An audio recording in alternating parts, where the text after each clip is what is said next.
Court is calling 2025 CR 013204 State versus Caitlin Jeffrey. Can I have parties announced for the record? And Jonathan Alvarado for the defense.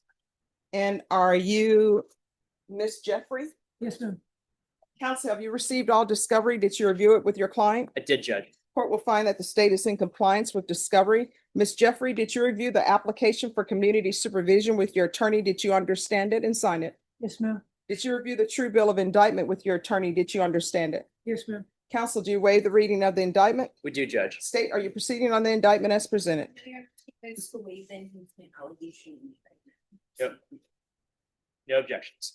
All right. Did you review court admonishments with your attorney? Did you understand it and sign it in all the appropriate places? Yes, ma'am. You're charged with possession of a possession of controlled substance penalty group 2, less than 1 gram as a state jail felony. Range of punishment is anywhere from 180 days up to 2 years in the state jail facility and up to a $10,000 fine. If you have a plea with the state, the court does not have to follow your plea. If for any reason the court does not follow your plea and gives you more than you bargained for, the fact that you entered a plea will not be used against you if you decide to go to trial. Did you understand? Yes, ma'am. You have a right to jury trial, a right for you or your attorney to cross-examine and confront any witnesses the state would call in the right to remain silent. Did you understand by entering this plea, you were giving up those rights? Yes, ma'am, I do. And did you intend to give up those rights and enter into a plea in this case? Yes, ma'am. Counsel, has your client been able to provide you with any defenses? Yes, Judge. Do you believe she has a rational as well as a factual understanding of the charges against her? She does, Your Honor. Do you believe she's currently competent and was legally sane at the time of the offense? I do, Judge. Ms. Jeffrey, has anyone threatened you, coerced you, or placed you in fear to get you to enter this plea? No, ma'am. Anyone promised you anything other than the plea? No, ma'am. Are you satisfied with the way you've been represented? Yes. If you're not a U.S. citizen, by entering this plea, you will be deported and denied naturalization. Did you understand? Yes, ma'am. Court will find that defendant has knowingly and voluntarily waived her right to jury trial. Did you review the plea bargain page with your attorney? Did you understand it? Yes, ma'am, I do. According to the plea, punishment is to be assessed at 2 years in the state jail facility, and there's an $800 fine. State, are you recommending community supervision? Yes, ma'am.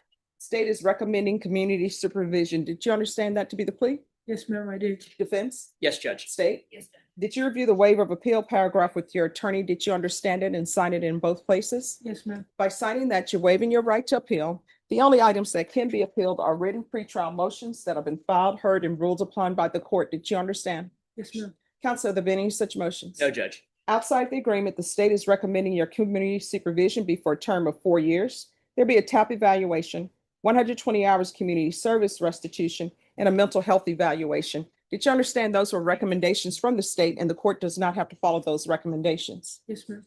Then to the offenses charge, how do you plead? I plead no contest. State any evidence? Yes, Your Honor. Upper States Exhibit 1 in all attachments. No objections. All right, state, you may be excused. Did you review the waiver and stipulations with your attorney? Did you understand it? Yes, ma'am. Did you sign it in all the appropriate places? Yes, ma'am. Again, did you understand you have a right to jury trial, a right for you or your attorney to cross-examine and confront any witnesses the state would call in the right to remain silent? Yes, ma'am. Did you understand that today the state will be presenting evidence in the form of witnesses' statements and police reports, but most importantly, there'll be no live testimony? Did you understand? Yes, ma'am. Court will find that defendant has knowingly and voluntarily waived and consented to stipulation of testimony and stipulations. Court will accept into evidence states exhibits 1 and attachments and review the same. All right, after reviewing states exhibits 1 and attachments, the court will find there is sufficient evidence to find you guilty and the court will find you guilty. Are you proceeding with sentencing? Yes, Judge. All right. So, Ms. Jeffrey, Yes, ma'am. so it appears to the court, based from reading the stipulations, there may be some mental health issues with you, okay? Yes, ma'am. So I want you to be successful on probation. In order to be successful on probation, we need to get the mental health evaluation done so they can put you on a mental health caseload, okay? Yes, ma'am. I actually have caseworker with CX at the Palo Alto. Okay, And upon release, I'm planning on checking myself into Laurel Ridge just to give my mom peace of mind and me peace of mind to get stable on the medicine they have me on in county. okay. So All right, Ms. Abrams, how long would it take for her to be placed on the mental health caseload? They're gonna go through the process, so, I already have a caseworker. Just one Sorry, second. I'm Yeah, sorry. no problem. we Yeah, just have to do everything on our end, Judge. That could be anywhere from a week to a month, month and a half. All right, so here's the thing. Um, have you had contact with her mom? Because, I have just, she was here in court this morning and actually her fiance is here as well. She came from Houston area. to all be right, Here today. so what is the mother, because if she's not able to go to Laurel Ridge, like she thinks she's able to go to Laurel Ridge, is she gonna be going back with the mom or no? Yes, Judge. So there is a plan that they have as a family for Ms. Jeffrey to stay here in San Antonio for a time to help her mother out with some affairs, but eventually she's going to try and move to the Houston area with the court's permission. But as Ms. Jeffrey stated, she does want to try and check herself into Laurel Ridge to make sure she's stable upon release. If you wanted to make that as a condition of her probation, I know she would have no objection to that. But she could go also back to the house. I know that. So who would she be staying with here in Bear County? Her mother.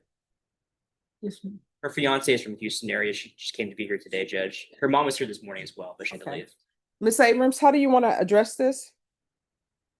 Sorry, Judge, what's the issue? Is it that The mental health evaluation, she said she's going to be going into Laurel Ridge to make sure that, Judge, I can ask for a rush of Okay. evaluation to be completed. Did you want that done in custody? if we do it a rush, how long would that be? I don't know, Judge. All right, this is what we'll do. We're gonna do a MIC evaluation in custody. I'm gonna order that it be expedited. What I'll do is I'll have her brought back just in case it's not done. Norma, Yes, ma'am. recall this for the first week in December and we'll see if it's done. If it's not, then I'll release her. All right, so we're gonna come back on December 2nd just to see if it's been completed. If it's been completed, then we're fine. So I'm gonna order a MIC evaluation expedited. That's gonna be in custody. And then let's go ahead and do a request for transfer to Houston. And Judge, just so you know, it won't be immediately that she's going to go there, but My address is gonna be San Antonio with my Oh, mother. okay, then no transfer to. See, I just don't know if your mom's place is a good place because that's where this all happened. It is, Your Honor, it had nothing to do with my mother. My mother's house is the safe haven. I made a mistake of hanging with an old friend and brought something into the house that she doesn't allow. and I understand the court's concern. The mother has been supportive of her. Obviously, when this all was happening, she was of course concerned for her daughter, but they are on good terms at this point in time. All right, are you receiving any type of SSI or are you No, employed? ma'am, I just got out. I'm full-time employed. I've already had all the medication. I'm on the medication I'm supposed to be on. I went FSP, and so through the jails programs, they picked up my CHCS Okay, case. So I'm in line with all of that. I'm ready to just get out and report to my Center for Healthcare Service caseworker. okay, this is what the court is gonna do. Court is gonna sentence you to 2 years in the prison suspended, I'm sorry, in the state jail facility, suspended and probated for 4 years. There's to be regular reporting by Zoom or in person, regular random UAs, $800 fine that'll be probated, MIC evaluation and TAP evaluation in custody expedited. We're gonna recall her back for December 2nd to make sure that's been completed. Follow the recommendations from both of those evaluations. Field visits 1 time per month until further notice. Proof of employment within 45 days of release. No employment as a home health care provider or with minors. No unsupervised contact with minors. Probation, is there anything else? No visit? Oh, I'm sorry, no community service hours, right? No, I think this is more a mental health issue. Nothing further. All right, did you review the document entitled Trial Court Certification of Defendant's Rights to Appeal with your attorney? Did you understand it and sign it? Yes, ma'am. Because this is plea bargain agreement, because I followed your plea bargain agreement, and because you waive your right to appeal, you do not have the court's permission to appeal. Because this is a felony conviction, you're not allowed to own or possess any weapons or ammunition. If you have a question over what that is, you'll need to speak to an attorney. Do you understand? Yes, ma'am. All right, thank you. Who's here on Julian Rodriguez? I think he's on Zoom, Judge. Yeah, who is the attorney? Kelly?